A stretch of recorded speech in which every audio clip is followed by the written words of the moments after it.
Yeah, one thing I would like to tell you कि today we are going to take the remaining part of Matthew Arnold. Matthew Arnold का जो remaining part है आज हम लोग उस पर डिस्कस करेंगे, जिसमें सबसे पहले एक उनका सेक्शन जो कवर किया जाएगा कि Matthew Arnold as a critic, इसको कवर किया जाएगा। जब हम बात करते हैं कि Matthew Arnold as a critic, then remember that कि उनका जो क्रिटिसिज्म में कंट्रीब्यूशन है वह दो कोटेशन पहले तो हमें अपने माइंड में रखना होगा। एक तो उनका ये कहना था कि poetry is the criticism of life. आवाज मेरी सबको जा रही है? कोई रिस्पॉन्ड कर सकता है? जी सर। Okay okay. तो in this way you will come to know कि वो ये कहते हैं कि poetry is the criticism of life. ये मैथ्यू अर्नोल्ड का कहना। तो मैथ्यू अर्नोल्ड का जो ये कहना है कि poetry is the criticism of life, यह एक बहुत इंपॉर्टेंट पॉइंट है। दूसरा पॉइंट ये है कि वो कहते हैं कि जो क्रिटिसिज्म है, criticism is an art to propagate and learn the best that is known and thought in the world to propagate, या criticism is an endeavor, criticism एक प्रयास होता है to learn and propagate, चीजों को सीखने का और उसको फैलाने का। the best, जो सबसे अच्छी चीज है, that is known and thought in the world, जो दुनिया में सबसे बेहतर चीज है, ये बात कही जाती है किसको लेकर के? क्रिटिसिज्म। तो उनका जो क्रिटिसिज्म में है, मैंने आपको बताया कि दो कोटेशन आपको ये कभी नहीं भूलना। Poetry is the criticism of life, criticism is an art to learn and propagate the best that is known and thought in the world, ये बात। दूसरा चीज उनका एक वर्क है कि एसेज इन क्रिटिसिज्म, जो 1865 ईस्वी में आता है। इसका दूसरा सीरीज जो आता है एसेज इन क्रिटिसिज्म के नाम से 1888 में। ये शब्द आपको ध्यान में रखना है कि एसेज इन क्रिटिसिज्म उनका 1865 में उसका पहला सीरीज आता है, और दूसरा सीरीज जो है कब आता है? 1888 में आता है एसेज इन क्रिटिसिज्म के नाम से, और 1888 में उनकी डेथ भी होती है।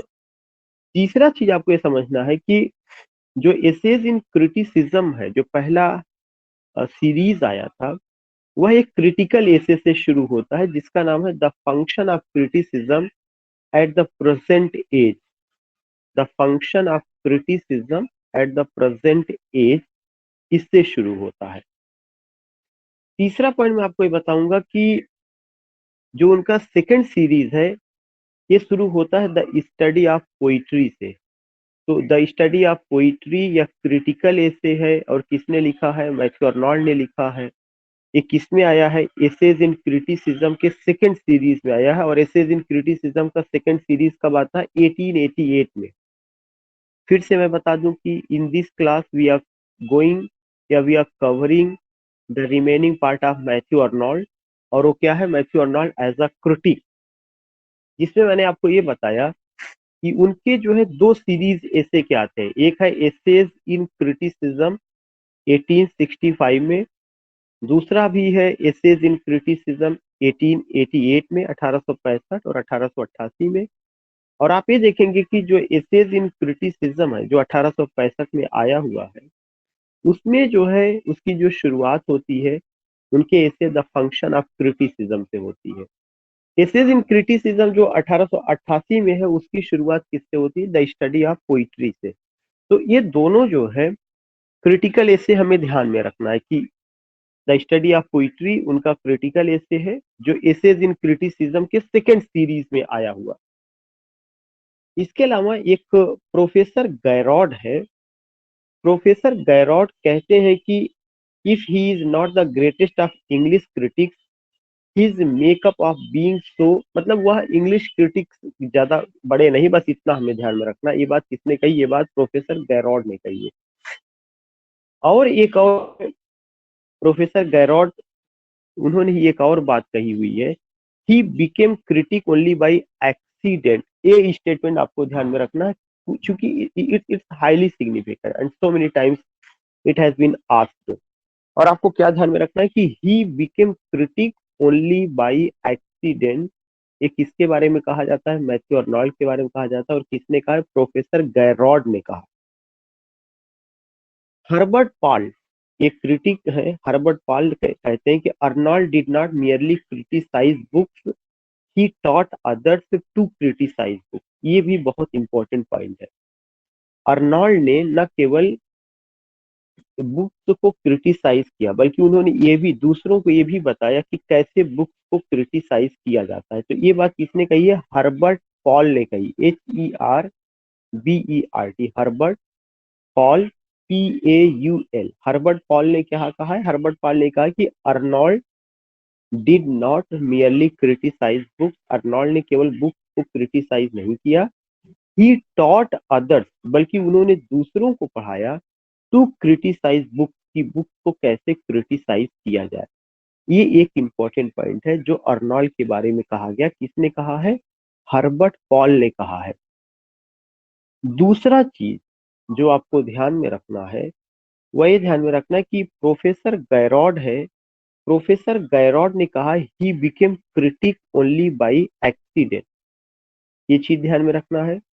इसके अलावा मैंने आपको ये बताया है कि ये चीज कहा जाता है कि poetry is the criticism of life. यह किसका स्टेटमेंट है? This is the statement of Matthew Arnold. Matthew Arnold ने ये भी कहा था कि criticism is an art to learn and propagate the best that is known and thought in the world. Matthew Arnold का एसेज इन क्रिटिसिज्म के नाम से 2 सीरीज आती है। पहला सीरीज 1865 में आया है, दूसरा सीरीज 1888 में आया है। जो एसेज इन क्रिटिसिज्म 1865 में जो सीरीज आया था, वह किससे शुरू होता है? The function of criticism at the present age से शुरू होता है। The function of criticism at the present age से शुरू होता है। दूसरा जो शुरू होता है द स्टडी ऑफ पोइट्री से शुरू होता है। दूसरा किससे शुरू होता है? द स्टडी ऑफ पोइट्री से शुरू होता है। इसके अलावा आप देखेंगे कि एक और क्रिटिक है जिनका नाम है GWE रसेल। GWE रसेल ने अपनी किताब पोर्ट्रेट्स ऑफ द 70s करके, उनकी एक किताब है पोर्ट्रेट्स ऑफ द 70s, उसमें उन्होंने कहा कि Matthew Arnold is a man of the world entirely free from worldliness and a man of letters without the faintest trace of pedantry. तारीफ की है। और तारीफ में उन्होंने क्या कहा, मैं फिर से बता दूं। Russell, GWE Russell, G W E Russell, RUSSELL, Russell. उनकी एक किताब है और किताब का क्या नाम है? Portraits of the 70s। मैं फिर से बता रहा हूँ, किताब का क्या नाम है? Portraits of the 70s। GWE Russell ने अपनी किताब पोर्ट्रेट्स ऑफ द 70s में ये कहा, क्या कहा? Matthew Arnold is a man, Matthew Arnold एक ऐसे आदमी है ऑफ द वर्ल्ड, दुनिया के, entirely free from the worldliness, कि वो दुनिया की तमाम झंझावतों से अपने आप को फ्री रखते हैं। And a man of letters, man of letters ईडीएम है, मतलब वो एक स्कॉलर थे। Without the faintest trace of pedantry, बगैर किसी पीडेंट्री के। पीडेंट्री का मतलब होता है कि ये दिखाना कि मुझे बहुत ज्ञान है, तो उन्होंने बगैर पीडेंट्री के अपने आप को एक माना या अपने आप को प्रेजेंट किया। इन 1887, 1887 में Arnold was credited with coining the phrase new journalism. ये शब्द आपको ध्यान में रखना है कि न्यू जर्नलिज्म जो शब्द है, इसको किसने कॉइन किया है? मैथ्यू अर्नोल्ड ने कॉइन किया है। New journalism. फिलिस्तीन शब्द किसने कॉइन किया है? मैथ्यू अर्नोल्ड ने। किसके लिए? मिडिल क्लास के लोगों के लिए, जिसका जो है कोई इंटरेस्ट कल्चर वगैरह में ना हो, डिसइंटरेस्टेड इन कल्चर। तो फिलिस्तीन शब्द, new journalism, barbarism, all these words you have to remember. उसके अलावा आपको ये देखना है कि टीएस इलियट ने मैथ्यू अर्नोल्ड को क्या कहा। टीएस इलियट कहते हैं कि मैथ्यू अर्नोल्ड क्या थे? प्रोपागैंडिस्ट थे, सेल्समैन थे, क्लेवर चालाक थे, एडवर्टाइजर थे, बहुत ज्यादा किसी चीज की एडवर्टाइजिंग करते थे, प्रचार बहुत ज्यादा किसी चीज का करते थे, rather than a great critic, और वो महान क्रिटिक नहीं थे। अगर आपको ध्यान में रखना है कि टीएस एलियट उसी समय पैदा हुए हैं जिस सन में अर्नोल्ड की मौत हुई। अर्नोल्ड की मौत 1888 में हुई है और टीएस एलियट का जन्म 1888 में हुआ है। उनके मर, उ, ओ, और जब टी.एस. एलियट का ज़माना आता है और उन्होंने अर्नोल्ड को पढ़ा, तो एलियट ने अर्नोल्ड के बारे में कहा, उन्होंने क्या कहा अर्नोल्ड के बारे में कि जो अर्नोल्ड है, वह क्या है कि एक प्रोपागैंडिस्ट है, सेल्समैन है, क्लेवर है, एडवर्टाइज़र है और ग्रेट क्रिटिक नहीं है। ये बात किसने कही है? ये बात जो है टी.एस. एलियट ने कही। किसके बारे में कही? मैथ्यू अर्नोल्ड के बारे में कही। उसके बाद आप देखेंगे कि एफ आर लीविस है। एफ आर लीविस ने अपनी किताब या अपने critical essay the perfect critic में कहते हैं कि अर्नोल्ड जो है हाई पैम्फलेटियरिंग थे। पैम्फलेटियरिंग अपनी बात को बहुत जोर शोर के साथ पैम्फलेट के माध्यम से पहुंचाते थे, जैसा मतलब प्रोपागैंडिस्ट वाला जो वर्ड है वही। तो जॉर्ज सेंसबरी उनके लिए कहते हैं कि he is the great gain share of criticism. वह क्रिटिसिज्म के गेन सेयर थे। उन्होंने काफी कुछ कहा क्रिटिसिज्म के बारे में। तमाम लोगों ने अपने अपने ढंग से बातें रखी हुई है, जो जिन लोगों ने कहा मैं फिर से रिवीजन करा दे रहा हूँ। टी.एस. एलियट ने कहा था कि अर्नोल्ड प्रोपागैंडिस्ट है, सेल्समैन है, क्लेवर है, एडवर्टाइजर है, rather than a great critic. तो एक आलोचना करते हैं। कौन करते हैं? टी.एस. एलियट करते हैं। एफ आर लीविस ने उनको हाई पैम्फलेटियरिंग कहा है। एफ आर लीविस ने उनको क्या कहा है? हाई पैम्फलेटियरिंग, PAMPHELEETERING,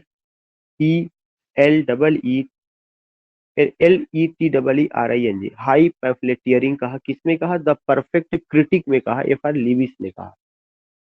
और मैंने जैसा आपको पहले बताया था कि जो प्रोफेसर गैरॉड है, उन्होंने कहा कि he became critic only by accident. उन्होंने जो है क्या किया कि वो ओनली बाई एक्सीडेंट ही वो क्रिटिक बने हुए। तो प्रोफेसर गैरॉड ने कहा कि वो क्रिटिक नहीं थे, बट आप कहिए कि लकली और unluckily he became critic. He became critic only by accident. Accident मतलब बाई चांस जिसको कहा जाए, by chance he became a critic.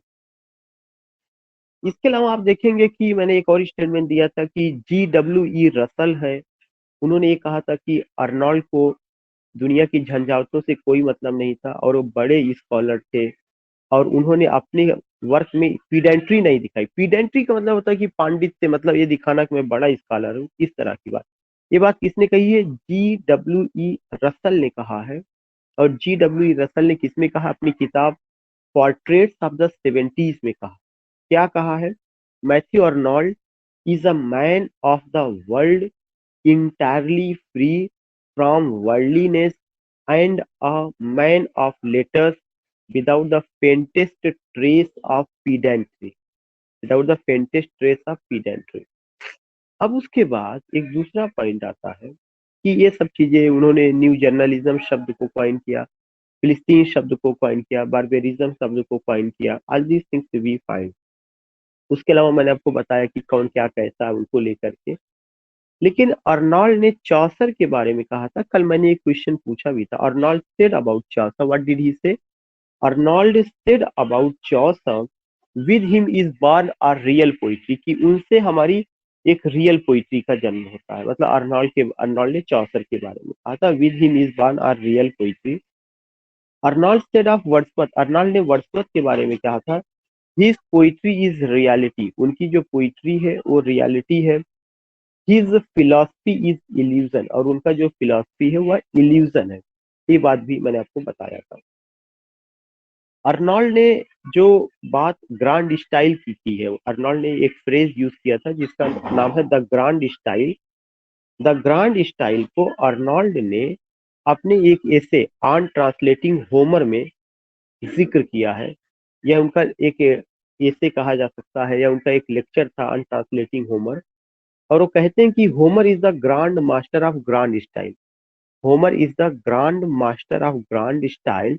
It was said by whom? It was said by Matthew Arnold.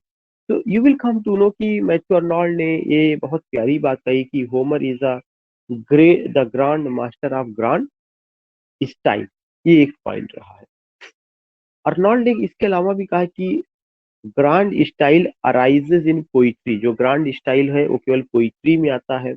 When a noble thought nature poetically gifted, जब एक noble thought, अच्छे विचार और poetic gift के साथ वो पेश किया जाता है। ट्रीट्स विद सिंप्लिसिटी, और बहुत साधारण ढंग से रखा जाता है।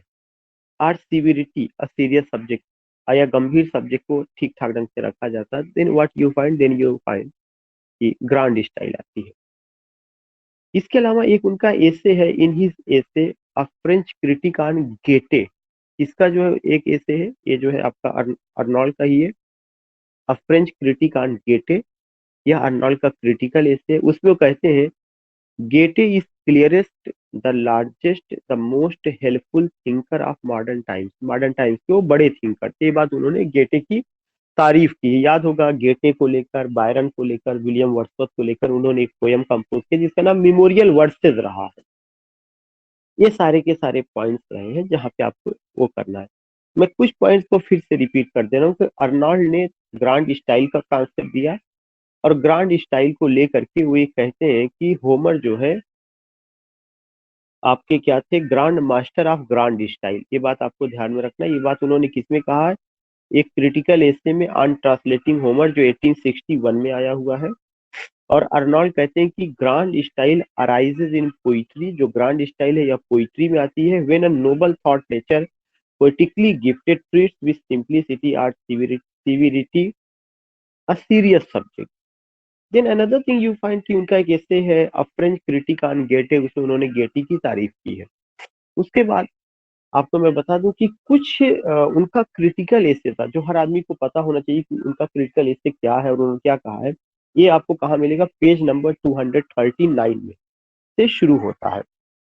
वहां पे उन्होंने कहा, एक उनका क्रिटिकल एसे है ऑन ट्रांसलेटिंग होमर, दूसरा है the study of Celtic literature, तीसरा है एसेज इन क्रिटिसिज्म, फिर है एसेज इन क्रिटिसिज्म। ये सब उनका क्रिटिकल वर्क और क्रिटिकल एसे है। उसके बाद आप देखेंगे कि कल्चर एंड एनार्की, ये पूछा जा चुका है, culture and anarchy, mixed essays, discourses in America, literature and dogma, ये भी पूछा जा चुका है, गॉड एंड द बाइबिल, ये है, last essays on church and religion, ये है उनका, आयरिश एसेज है, फ्रेंडशिप्स गार्लैंड, ये उनका है। तो you will come to know कि मुझे लगता है कि मैं जितनी बातें बता रहा हूँ वो सब आप कवर कर रहे हैं। एक बार मैं उनके इंपॉर्टेंट एसेज को या क्रिटिकल वर्क को दोबारा बता देता हूँ, जो आप सबको ध्यान में रखना है। एक तो आपको ध्यान में रखना, ऑन ट्रांसलेटिंग होमर, यह 1861 में हुआ है, जिन्होंने उसमें ग्रांड स्टाइल की बात की है, और जो है होमर को grand master of grand style कहा। ये पॉइंट आपको ध्यान में रखना है, यह 1861 में आया है। दूसरा चीज, उनका एक क्रिटिकल एसे था, एसेज इन क्रिटिसिज्म, जो क्रिटिकल एसेज का सीरीज है, पहला सीरीज 1865 में आता है, एसेज इन क्रिटिसिज्म। और उसकी ओपनिंग किससे होती है, the function of criticism at the present age. उसकी जो ओपनिंग हुई है किससे हुई है, the function of criticism at the present age. फिर आप देखेंगे कि दूसरा है एसेज इन क्रिटिसिज्म, सेकेंड उनका सीरीज आया है। यह जो सेकेंड सीरीज है यह 1888 में आया, और इसका जो ओपनिंग होता है द स्टडी ऑफ पोइट्री से होता है। द स्टडी ऑफ पोइट्री बहुत इंपॉर्टेंट है, ऑन ट्रांसलेटिंग होमर बहुत इंपॉर्टेंट है, द स्टडी ऑफ पोइट्री बहुत इंपॉर्टेंट है, एसेज इन क्रिटिसिज्म का पहला सीरीज 1861 बहुत इंपॉर्टेंट है, एसेज इन क्रिटिसिज्म का सेकंड सीरीज 1888 बहुत इंपॉर्टेंट है। और साथ ही साथ एक और उनका जो इम्पोर्टेंट चीज है वह क्या है, कल्चर एंड एनार्की, उनका वर्क है, ये बहुत इंपॉर्टेंट है। ये 1869 में आया। केवल आपको ये सब ध्यान में रखना है। आपको ये भी ध्यान में रखना है कि लिटरेचर एंड डॉगमा 1873 में ये इंपॉर्टेंट है, God and the Bible important है।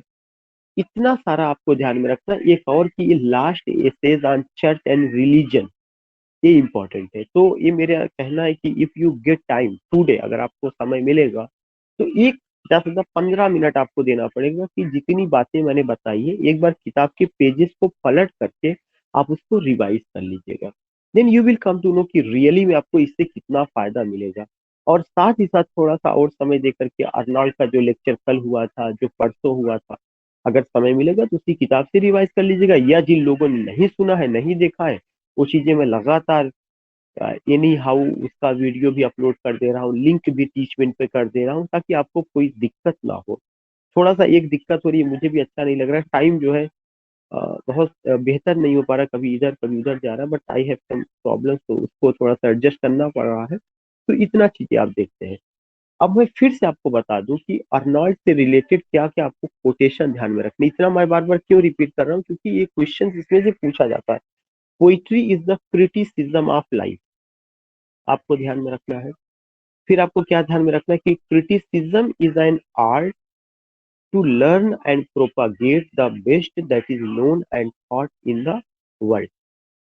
गैरॉड, प्रोफेसर गैरॉड कहते हैं कि Arnold became critic by accident. T S Eliot ने कहा है, टीएस एलियट ने उनको क्रिटिसाइज किया है, और क्या क्रिटिसाइज किया है। टीएस एलियट ये कहते हैं कि अर्नॉल्ड क्या थे, प्रोपागैंडिस्ट थे। He was a propagandist, a salesman, a clever advertiser rather than a great critic. ये उन्होंने बात कही है। फिर से मैं कहना चाहूंगा, उन्होंने क्या कहा, a propagandist, a salesman, a clever advertiser rather than a great critic. मुझे लगता है ये भी चीजें आपको क्लियर हो गई है। इसके अलावा मैंने आपसे कहा था कि जॉर्ज सेंसबरी ने कहा है, क्या कहा है, he is the great gain share of criticism. Great gain share of criticism, great gain share, criticism के बारे में उन्होंने बहुत कुछ कहा, इस तरह की चीजें। इसके अलावा मैंने आपसे कहा कि अर्नॉल्ड ने ये कहा कि with Chaucer our real poetry was born. Wordsworth के बारे में उन्होंने कहा, his poetry is reality, his philosophy is illusion. Grand style का कॉन्सेप्ट उन्होंने ऑन ट्रांसलेटिंग होमर में दिया। उसके बाद मैंने आपसे ये भी कहा था कि एक और क्रिटिक है, हर्बर्ट पॉल। हर्बर्ट पॉल ने कहा, अर्नॉल्ड डिड नॉट मियरली, ये बहुत इंपॉर्टेंट कोटेशन है। हर्बर्ट पॉल ने क्या कहा था, Arnold did not merely criticize books. Arnold ने केवल किताबों को क्रिटिसाइज नहीं किया, ही taught others to criticize books, बल्कि अर्नॉल्ड ने दूसरों को पढ़ाया कि कैसे किताबों को क्रिटिसाइज किया जाए। ये बात किसने कही है, ये बात हर्बर्ट पॉल ने कही है। इसके अलावा एक और क्रिटिक है, G.W.E. रसल। उन्होंने अपनी किताब पोर्ट्रेट ऑफ द 70s में कहा, Matthew Arnold is a man of the world entirely free from worldliness. Matthew Arnold एक ऐसे आदमी है जो दुनिया की तमाम झंझावतों से अपने आप को फ्री रखते हैं, और उन्होंने जो कुछ भी लिखा उसमें फेंटेस्ट ट्रेस ऑफ पीडेंट्री, किसी तरह का दिखावा नहीं है। वो ये नहीं दिखाते हैं कि किसी भी तरह का उनको पीडेंट्रिक या पीडेंटिक ज्ञान रहा हो। एक उन्होंने कॉन्सेप्ट दिया जिस कॉन्सेप्ट का नाम है न्यू जर्नलिज्म। उन्होंने एक कॉन्सेप्ट दिया था, दैट इज न्यू जर्नलिज्म। ये सब चीजें हमें ध्यान में रखना है। उन्होंने गेटे की भी तारीफ की है अपने एक ऐसे में, अ फ्रेंच क्रिटिक ऑन गेटे करके, इसमें उन्होंने तारीफ की है, अगर आप देखेंगे।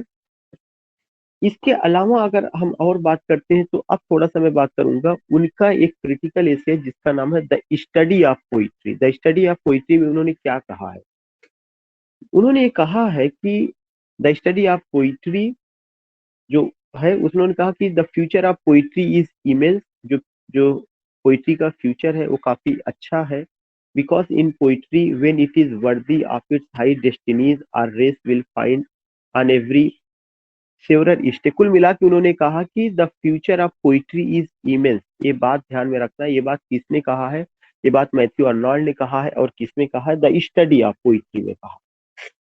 फिर आगे कहते हैं कि for poetry the idea is everything, the rest is a world of illusion.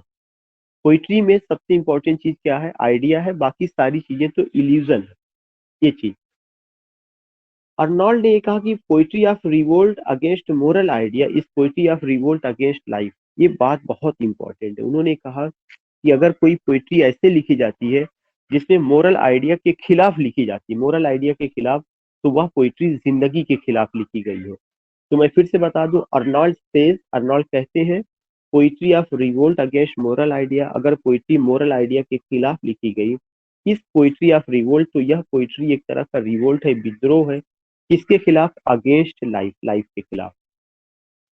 Poetry of indifference towards moral ideas is poetry of indifference towards life, such things you find. उसके अलावा आप देखेंगे एक और उन्होंने कहा जो इम्पोर्टेंट है, वो है मैथ्यू अर्नॉल्ड ने कहा कि all literature is the application of ideas to life, to say that poetry is the application of ideas to life. उन्होंने कहा कि जो पोइट्री है वो application of ideas to life है। हम विचारों को जो है विचारों को अप्लाई करते हैं जीवन को समझने के लिए। पोइट्री में क्या किया जाता है, विचारों को अप्लाई किया जाता है जीवन को समझने के लिए। Then you will come to know कि उनका एक किताब है जिसका नाम है लिटरेचर एंड डॉगमा। उसका बेसिक थीम क्या है, थियोलॉजी एंड रिलीजन है। उसमें थियोलॉजी और रिलीजन को लेकर के बात की गई है। उनका एक और बुक है कल्चर एंड एनार्की। उसमें एजुकेशन को लेकर के बात की गई है। और यह कल्चर और एनार्की कलेक्शन ऑफ एसेज है जो 1869 में पब्लिश होता है। और इसका जो पहला चैप्टर है वह कल्चर को ही लेकर के डिवोटेड है। कल्चर के लिए उन्होंने वर्ड की यूज किया स्वीटनेस एंड लाइट। स्वीटनेस और लाइट वर्ड यूज किया है। और ये चीज उन्होंने the battle of the book से लिया है। अर्नॉल्ड का किताब God and the Bible published in 1875। Arnold ने कुछ कॉन्सेप्ट दिए हैं जैसे the great action, touchstone method, high seriousness, disinterestedness, grand style. ये सब किसके कॉन्सेप्ट है, ये सब अर्नॉल्ड के ही कॉन्सेप्ट है। टच स्टोन मेथड तो उन्होंने जो द स्टडी ऑफ पोइट्री में दिया हुआ है। तो यू कम टू नो कि ग्रांड स्टाइल किसमें उन्होंने दिया है, उन्होंने अभी अनट्रांसलेटिंग होमर मैंने बताया। डिसइंटरेस्टेडनेस उनका जो है क्रिटिसिज्म को लेकर के एक मेथड है। हाई सीरियसनेस, टच स्टोन का कॉन्सेप्ट, द ग्रेट एक्शन, इस तरह का उन्होंने दिया है। और जैसा मैंने अभी आपको बताया कि लिटरेचर एंड डॉगमा उनका वर्क है जो थियोलॉजी और रिलीजन को डील करता है। कल्चर और एनार्की कलेक्शन ऑफ एसेज है जिसमें कल्चर को लेकर के उन्होंने बात कही हुई है। और स्टडी ऑफ पोइट्री में वो कहते हैं कि poetry is the fixed for such a criticism by the laws of poetic truth and poetic beauty. उन्होंने कहा poetry is the fixed, poetry fix है किसके लिए, फॉर सच क्रिटिसिज्म, ऐसी चीजों को पोइट्री क्रिटिसाइज करता है by the laws of poetic truth, जिसमें पोइटिक ट्रूथ मिले और पोइटिक ब्यूटी का कॉन्सेप्ट हो। तो पोइटिक ट्रूथ और पोइटिक ब्यूटी, ये वर्ड अगर आता है तो ये बात किसने कही है, मैथ्यू अर्नॉल्ड ने कहा। किसमें कहा है, आपका स्टडी ऑफ पोइट्री में उन्होंने कहा है। और उन्होंने कहा कि जो आइडिया है ये बहुत इंपॉर्टेंट चीज होता है, बाकी जो सब इल्यूजन है। और आइडिया जो होता है यह जिंदगी को अगर कहीं अप्लाई किया जाता है तो जिंदगी को समझने के लिए अप्लाई किया जाता है। अब उसके बाद कुछ उनका एलिमेंट है, जैसे डोवर बीच जो पोयम है, इसको जो है E.M. फास्टर ने लिटिल सोसाइटी का नाम दिया है। अगर एक क्वेश्चन आता है कि डोवर बीच जो पोयम अर्नॉल्ड का है, इसको किस आदमी ने लिटिल सोसाइटी, छोटा मोटा समाज कहा, E.M. फास्टर ने कहा। उसके अलावा आप देखेंगे कि उनका एक किताब है अ बाइबल रीडिंग फॉर स्कूल। ये मैथ्यू अर्नॉल्ड का वेल नोन वर्क है। अर्नॉल्ड का ने लेक्चर दिया था ऑक्सफोर्ड यूनिवर्सिटी में। और उसकी उस जो लेक्चर का इनाग्रेशन जो लेक्चर था वो था the modern element in literature के नाम से, the modern element in literature के नाम से। डब्ल्यू एल जोन्स कहते हैं कि Arnold poetry is the poetry of a critic. Arnold की जो पोइट्री है यह जो है किसकी पोइट्री है, एक क्रिटिक की पोइट्री। एक बात किसने कही है, डब्ल्यू एल जोन्स ने कहा। W.L. Jones, JONES। उसके बाद आप देखेंगे ह्यूज वाकर एक क्रिटिक है। ह्यूज वाकर कहते हैं कि Arnold is essentially classical not romantic. ये भी आपको ध्यान में रखना है, अर्नॉल्ड क्लासिकल थे ना कि रोमांटिक। ये बात किसने कही है, ह्यूज वॉकर ने कहा है। उसके अलावा जो है काउंटर रिकेट ने कहा कि Matthew Arnold is restful but not at rest, serene but not tranquil. कोई बहुत इंपॉर्टेंट ऐसा नहीं है, लेकिन मैंने आपको ऐसा बताया। उसमें से दो चीज आपको ध्यान में रखना है, एक तो ह्यूज वाकर का। ह्यूज वाकर ने क्या कहा, Arnold is essentially classical not romantic. Arnold classical है, रोमांटिक नहीं है। दूसरा चीज मैंने आपको बताया, W.L. जोन्स ने कहा Arnold poetry is poetry of a critic. Arnold की जो पोइट्री है यह पोइट्री ऑफ अ क्रिटिक है। हर्बर्ट पॉल ने कहा कि Arnold spiritual father was Wordsworth. Arnold के जो स्पिरिचुअल फादर थे वो कौन थे, वर्ड्सवर्थ थे। From whose frame his own poetry may be said to name sprung. उन्होंने कहा कि अर्नॉल्ड, हर्बर्ट पॉल क्या कहते हैं कि अर्नॉल्ड के जो स्पिरिचुअल फादर थे कौन थे, वर्ड्सवर्थ थे। ये चीज आपको ध्यान में रखना। अगर कभी आता है कि किसने कहा कि अर्नॉल्ड की स्पिरिचुअल फादर वर्ड्सवर्थ थे, तो हर्बर्ट पॉल ने ये बात कही हुई है। इसके अलावा उनका द फॉरसेकन मरमन मैंने बताया था पोयम रहा है। All these things we find. Arnold ने शेली के बारे में कहा कि Shelley a beautiful and ineffectual angel. ये बात मैंने आपको पहले भी बताया था कि जब शेली को मैंने पढ़ाया था। टीएस एलियट ने एक ऐसे लिखा है अर्नोल्ड एंड पेटर के नाम से। टीएस एलियट रोट एन ऐसे अर्नोल्ड एंड पेटर, और अर्नोल्ड को न्यूडीगेट प्राइज मिला था अपनी पोयम क्रामवेल के लिए। तो ये चीज ध्यान में रखिएगा कि उनकी एक पोयम है जिसका नाम क्रामवेल है, और क्रामवेल के लिए उनको कौन सा प्राइज मिला था? न्यूडीगेट प्राइज मिला हुआ था, न्यूडीगेट प्राइज। तो एक और भी है कि एफिल लुकोस ने कहा है कि अर्नोल्ड जो थे our last great neo classic. F L Lucas ने कहा कि अर्नोल्ड हमारे ग्रेट नियो क्लासिक थे। You find this thing, so in this way you will come to know। नहीं, तो अर्नोल्ड ने ये चीज कहा था कि अगर आप देखेंगे कि क्या चीज की, you will come to know कि दीज आर द पॉइंट्स जो हमें ध्यान में रखना है। डिजराइली एक है, उन्होंने कहा था congratulated him as being the only living Englishman who had become a classic in his own lifetime. So in this में नथिंग एट ऑल, जितना चीजें थी हम लोगों ने लगभग डिस्कस कर लिया है कि ये चीजें रही हैं। But you have to go with page number 241 पे एक बार देख लीजिएगा, हो सकता है कुछ नए पॉइंट्स आपको मिल जाए। एक तो न्यूडी गेट प्राइज उनको किस पोयम के लिए मिला था? क्रामवेल के लिए मिला हुआ है। किसने कहा है कि वो हमारे लास्ट ग्रेट नियो क्लासिक थे? F L Lucas, F.L. Lucas, F.L. Lucas ने उनको लास्ट ग्रेट नियो क्लासिक कहा है। R.L. स्टीवेंसन ने कहा है he is gone to heaven no doubt but he would not like God. वह heaven में तो जा चुके हैं but he would not like God, लेकिन वह गॉड को पसंद नहीं करेंगे। ये R.L. स्टीवेंसन ने कहा मैथ्यू अर्नोल्ड के लिए। उनके लिए उन्होंने वर्ड यूज किया, पुअर मैट करके वर्ड यूज किया हुआ है। बाकी अपने अपने ढंग से लोगों ने कहा, जितना भी चीजें होती है, तो नथिंग एट ऑल। तो in this way you will come to know कि व्हाट वी हैव डन, कि आज हम लोगों ने ज्यादातर जो कवर किया है अर्नोल्ड का जो रिमेनिंग पार्ट था as a critic. I will not take any question, क्योंकि उस चीज को समराइज करना था, फाइनल करना था। तो we all have done, and don't